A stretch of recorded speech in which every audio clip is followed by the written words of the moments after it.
How to turn off browser notifications on your Google Chrome. Hi guys, in this video I will show you how to turn off or on browser notifications on Google Chrome. It's so easy and quick, so let's start. First thing, go to your Google.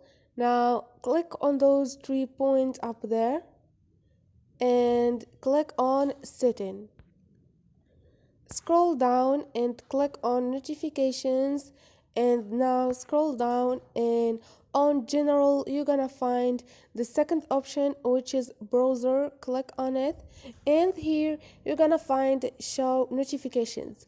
All you need to do is turn off or on this option wherever you want, and this is it.